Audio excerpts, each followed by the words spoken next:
Quran dan Sunnah. Dan sekolah ini berjalan seperti itu. Ya ustadz-ustadznya, ya Ustadz Sulaiman selalu berdalil, nggak bisa pakai ngomong sembarangan. Ya, kalau nggak hafal lihat, kalau hafal dikeluarkan. Ya Ustadz Rosihan lulusan Madinah, alhamdulillah kita punya ustadz. Ya lulusan Madinah, kita harus berbangga dan memanfaatkan. Ya, waktunya itu bahasa Inggrisnya precious. Tahu benar apa enggak? Mahal. Ya. Karena apa? Karena beliau berapa tahun di sana, belum tentu kita bisa seperti beliau. Makanya nikmati pertemuan dengan roh ini, pertemuan dengan ustadz-ustadz dimanfaatkan, ya. Begitu. Jadi waktu kita berkah. Kalau waktu kita berkah, ilmu mudah masuk. Ya gitu. Dan adik-adikku, anak-anakku sekalian, rekan-rekan sekalian, alhamdulillah perjalanan Ibnu Umar, ya terutama SMP SMA Ahwat, ini perjalanan yang Allah tolong. Bukan karena hebatnya fulan bukan. Ya, kita ini makhluk lemah. Fasilitas begitu sederhana. Ya, ekonomi juga ya pas-pasan, bukan miliuner, bukan triliuner para pendirinya. Ya ini benar-benar pertolongan Allah. Ya, makanya kita juga minta tolong pada Allah dalam berada di sini. Ya wasta'inu bis-sabri was-salat. Ya, minta tolong pada Allah dengan bis-sabr was-salat. Dua ini. Dalam mengerjakan PR, ya. Sabar pekerjaan PR, tugas dari guru. Jangan menggibahi gurunya. Ini guru ini bentar-bentar PR. Bagaimana mau berkah? Bagaimana Allah akan kasih hidayah untuk atau ilham untuk mengerjakan tugas? Kalau sebelum apa udah dibenci gurunya yang ngasih tugas. Ya, harus mencintai. Ya, alhamdulillah ya guru ini rajin ngasih tugas. Kalau memang berat, bilang Bu, kita banyak PR dari guru yang lain, bisa nggak ini diringankan? Gitu. Ini namanya manajemen hati. Belajar tidak cukup memanage buku, manajemen hati. Jaga hati agar ilmu yang didapat sedikit, al-ilmu yanfa'u bih, ilmu yang bermanfaat. Ya, seorang mungkin hafal arba'in 2-3 tapi manfaat sampai dunia akhirat. Yang satu hafal Bukhari tapi nggak ada manfaatnya karena sekedar dihafal. Betapa banyak sekarang timbul qari, ya, hafizah, ya, paham Quran, paham hadis, ditanya aina Allah, ya. Kita Ibnu Umar mengalami itu, adik-adik. Ya, ada hafizah mau jadi guru, mau daftar guru, ditanya, ya, hafalannya lewat sudah, lulus. Begitu giliran tes akidah, cuman satu pertanyaan.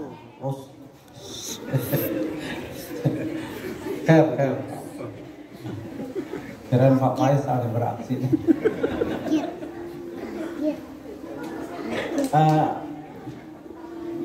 Tadi saya ngomong apa? Zen bantu saya nih. Jadi ya hafizah tadi datang melamar, ini awal-awal loh, ya. Alhamdulillah sekarang sudah dapat ustadz kita, alhamdulillah akidah manhajnya bagus.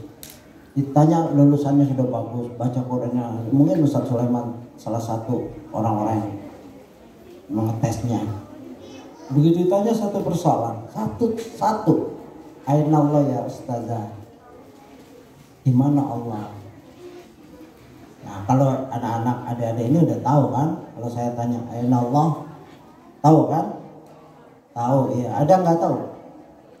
Nggak ada kan? Ustaz-ustaznya udah ngajar, ustazahnya udah ngajar. Apa jawaban ustazah kita ini? Allah di dalam hatiku. Wah, ini kebanyakan baca puisi nih. Atau sering nonton sinetron. Allah di dalam hatinya.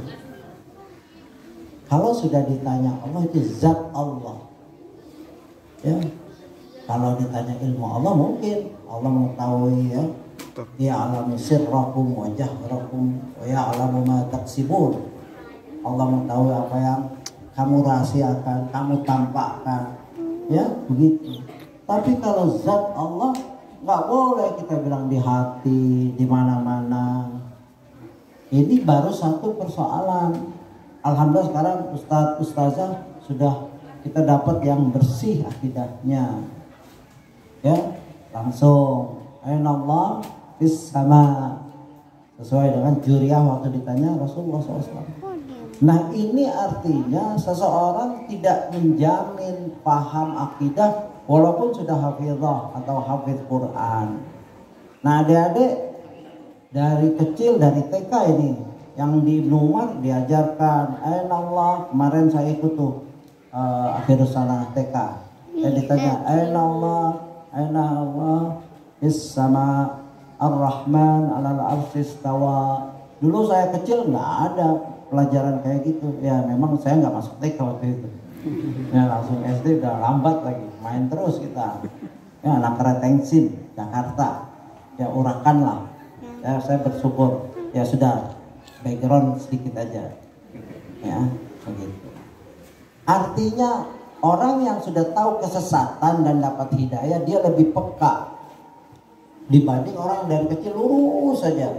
Umar bin Khattab dia tahu kesesatan karena dia pernah sesat. Jadi dia hati-hati sekali. Ya. Orang yang kena subhat, ya pernah ada yang ngaco ngomongnya dipanggil sama Umar bin Khattab. Kamu ngomong apa? Sambil diketok kepalanya sama pelepah perma. Apa yang kamu omong? Bapak berdarah akhirnya. Sudah ya Umar, sudah ya Khalifah, sudah di kepala saya sudah bersih, tidak ada lagi subhat. Ya kita nggak boleh gitu. Ngetokin orang sembarangan, tidak, kita kasih hujah kayak tadi. Ini akidah yang sederhana yang adik-adik dibekali dari TK. Nanti adik-adik membekali ya ke saudaranya, ke ayahnya dengan cara yang baik. Kalau dakwah dengan ayah ya dengan ibu ya adik-adik nih ya jangan duduk di bangku seperti ini. Ibu silakan duduk sini, bapak sini ya. Saya mau ngasih nasihat tentang akidah. Nah, boleh seperti itu. Ya, lembut, ya. Lembut dan belaga bertanya, "Ayah, aku belum tahu sampai sekarang Allah itu di mana." Kalau ayah bilang, gampang itu di mana-mana." Ya, misalkan ada yang belum paham seperti kita paham. Langsung jangan dibantah. Bener ya di mana-mana. Iya, itu dalilnya apa? Enggak usah pakai dalil-dalilan, pokoknya di mana-mana. Biasa kan gitu kan? Iya. Ya udah sabar, kasih buku.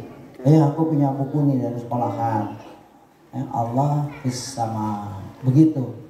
Syekh Abdul Razak Hafizahullah, profesor memberi nasihat bagaimana seorang anak yang berilmu berdakwah kepada orang yang kita muliakan. Kakek, nenek, ibu, paman.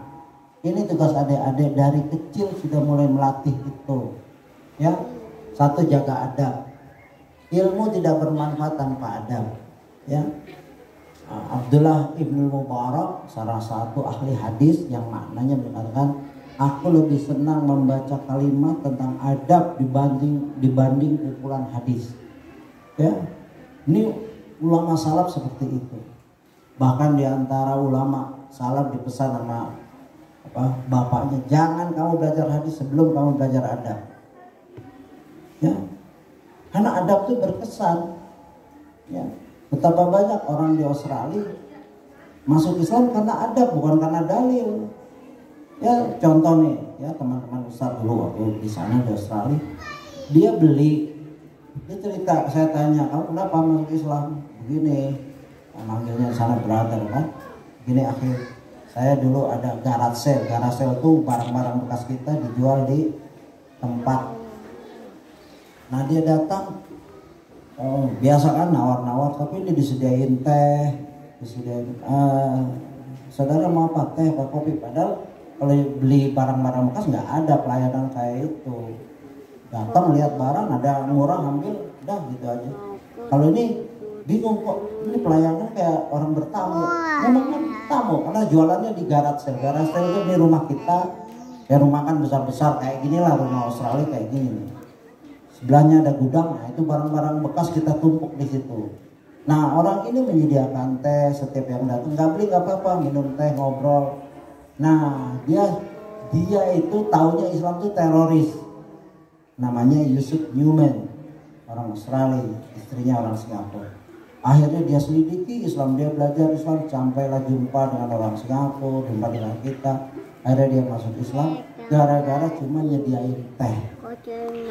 Adam, dia mengamalkan ya ikram, budaya, memuliakan tamu. Hadisnya nggak ada dia hafal. Dia nggak hafal banyak hadis, cuma satu, mengamalkan hadis memuliakan tamu. Sehingga orang masuk Islam bukan dalil, bukan hafalan yang 30 juz atau juz 30. Nah jadi adik-adik ada bekal yang ada di dalam hati adik-adik, ya, yaitu apa? Keikhlasan untuk mengamalkan semua ajaran Islam. Semua. Nanti Allah tolong caranya. Mencari hikmah. Ya, demikian. Mungkin ada pertanyaan, jika ada tanya jawab. Nggak ada kan Pak Panitia? Ini kan nasihat. Ada Pak Naman? Ya? Ada pertanyaan buat ada pertanyaan. Kalau ada silakan. Ya kalau nggak ada lewatan lah. Keren-keren tanya Ustaz. Ya waktu di Australia ada lagi nggak cerita? Kan di Australia mahal itu biayanya. Ada lagi maksud Islam karena sering nonton TV. Teroris.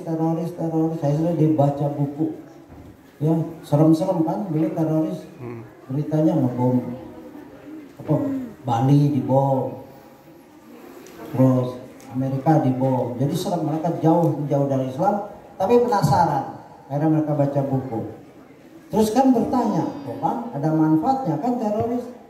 Banyak orang masuk Islam setelah itu. Ada nggak ada pernah dengar itu? Sejak dibomnya gedung Amerika banyak orang masuk Islam. Tuh ada manfaatnya teroris. Silakan ada dijawab karena ada yang nggak nanya. Saya yang tanya sekarang. Silakan jawab. Dapat hadiah dari Ustaz. Jawab tuh.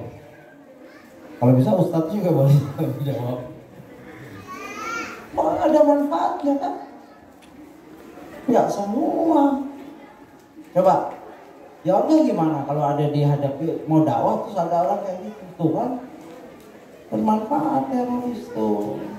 Subhat. Nggak bisa jawab.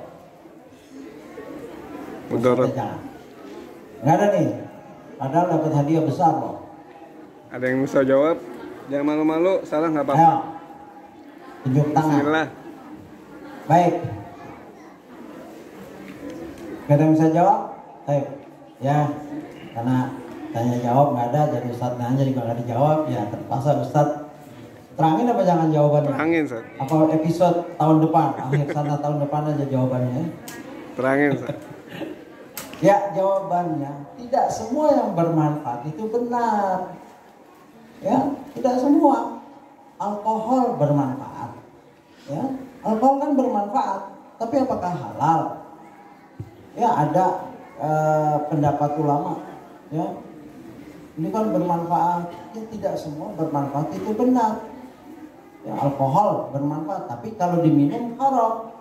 Ya, khamar itu bermanfaat. Untuk apa? Sterilisasi. Ya, yang mau pakai alkohol. Ya, untuk yang membunuh kuman, sanitizer yang kita pakai. Tapi kalau diminum tidak boleh. Ya, tidak semua yang bermanfaat itu benar. Ya, begitu. Di Al-Quran kan yang hafal Quran, maisir, judi. Judi apakah haram mutlak kayak gitu? Tidak. Ada manfaatnya tapi mudaratnya lebih besar. Ada disebut manfaatnya. Manfaatnya kalau menang. Tapi yang kalah kasihan mudarat. Makanya haram. Ya mungkin ada manfaatnya itu. Tindakan teroris Islam jadi dikenal, orang jadi baca buku. Itu manfaat. Ya silahkan. Tapi itu bukan jalan yang benar untuk berdakwah mengajak orang ke Islam. Itu jalan syaitan. Ya, begitu ada jika ada nanti mungkin ada yang terpengaruh ya paham khawarij ini khawarij ada namanya ya, kita jawab seperti itu. Dan alhamdulillah kita mendalami itu ya. Adik-adik pastikan berteman dengan baik ya. Sekolah di Ibnu Umar, bertemannya kan kepada siapa saja, nanti yang kena instansi Ibnu Umar ya. Tolonglah adik-adik, mari kita jaga sama bersama-sama, bapak-bapak juga mari kita jaga sama-sama, bu guru, bapak guru ya, karena mendirikan sekolah itu sangat-sangat susah dan memakan waktu. Menghancurkannya bisa besok. Berapa banyak sekolah sudah bermiliar-miliar, tahu-tahu ditutup ya. Tapi mari adik-adik, saya minta tolong, jika ada kena subuhan seperti itu datang pada ustadz-ustadz ya, ceritakan subhatnya, nanti kita nasihati. Demikian, saya mohon maaf jika pertanyaan. Mungkin kan diantara lulusan ada yang mau kuliah, nasihatnya Ustaz, yang dimana diniyah. Ini lulusan SMP SMA ya? Iya, penting buat mereka SMP SMA. Ya, ini sekedar nasihat ya dari Bapak Ali dan melalui saya. Yang baru lulus SMP SMA ya, saya memohon dengan rendah hati agar hati-hati meneruskan langkah ya. Yang sudah adik-adik ya, anak-anakku sekalian sudah melangkah dari TK, dan dari TK di Ibnu Umar ya, akidah manhajnya terjaga. Nah, setelah lepas dari kami tidak bertanggung jawab. Bukan artinya secara moral, secara akidah, secara ukhuwah ya, di luar kontrol kami ya. Adik di mana, carilah sekolah yang sekurang-kurangnya akidah dan manhajnya benar ya, ma'ala manhaj salafus saleh ya, begitu. Yang sekurang-kurangnya sama dengan Ibnu Umar. Mau kuliah silakan kuliah ya, pastikan kuliah ini mengajarkan yang mendekati Quran dan Sunnah.